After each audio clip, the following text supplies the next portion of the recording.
The next talk is going to be called Using Tokens and Smart Contracts in Gaming from Henri at U.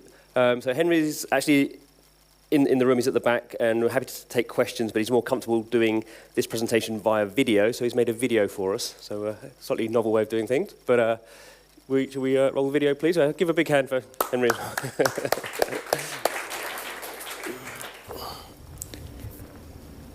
Hi, my name is Henri Heinonen, and I am from the University of Jyväskylä, Finland. We have a blockchain laboratory there with a dozen of people. They are mostly programmers. I am doing a PhD thesis on blockchain technologies, and I am very interested in an innovation called anti-money. It is from econophysics, and I think it could be very useful in the gaming world. Let me show you some slides. Here is my presentation, using tokens and smart contracts in gaming. A cryptocurrency token is a digital asset designed to work as a medium of exchange that uses strong cryptography to secure financial transactions, control the creation of additional units, and verify the transfer of assets. Bitcoin, first released as open source software in 2009, is generally considered the first decentralized cryptocurrency. A blockchain is a growing list of records called blocks, which are linked using cryptography.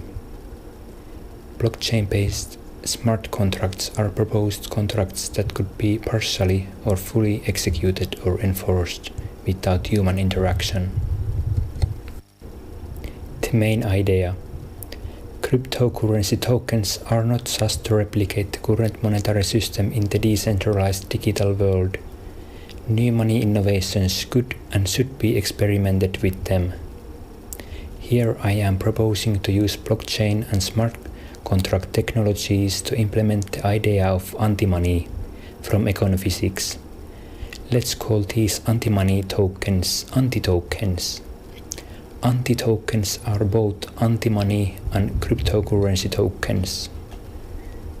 The anti-tokens are stored in a blockchain, and their behavior is controlled by smart contracts. The motivation for money anti-money scheme is to implement full reserve banking with enough liquidity. This scheme would not work out without computers and is probably difficult without blockchain technologies. How to buy something? The regular way is to give enough tokens to the seller, and then the seller gives you the product or service, and possibly some change. The new way is to take anti-tokens from the seller, and then the seller gives you the product or service.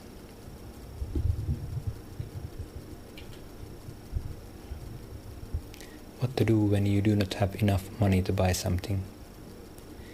You might wait until you will get some money, for example, salary or pension or basic income.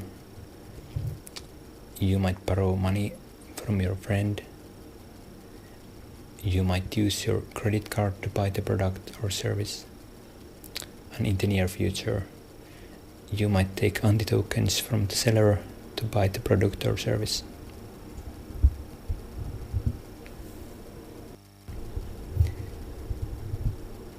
So what are anti-tokens?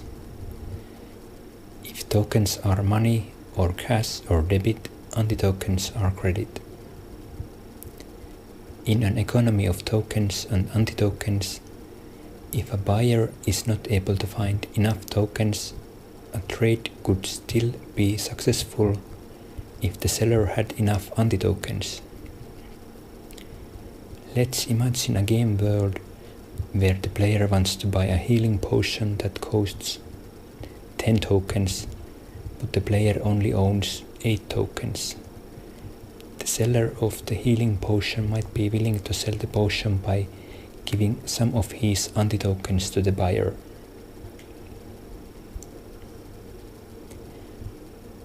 The tokens and anti-tokens have different currency symbols and different exchange rates.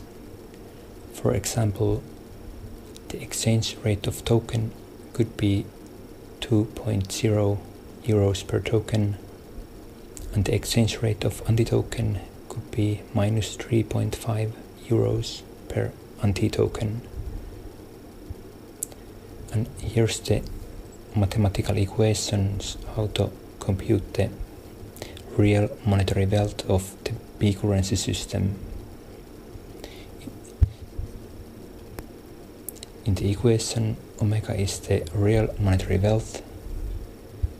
A and L denote the asset and liability holdings, and PA and PL are the two different price levels for both payment modes.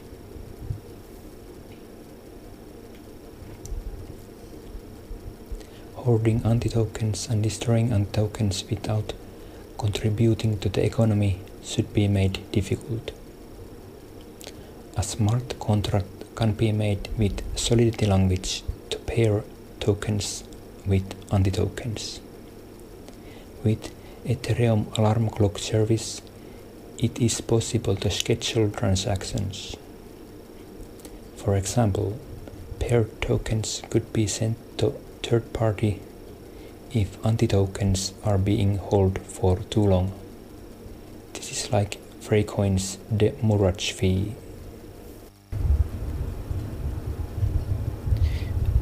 Liquidity market. There is an interesting way to provide liquidity by transferring both asset and liability units at the same time. For example, if the price levels are equal, then by transferring equal amount of asset and liability units, it is possible to provide liquidity without changing monetary wealth. An asset unit means money or token, and liability unit means anti-money or anti-token.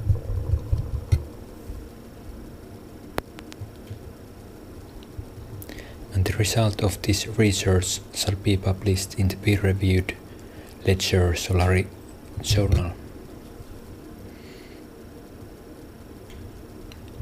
And here is a list of references.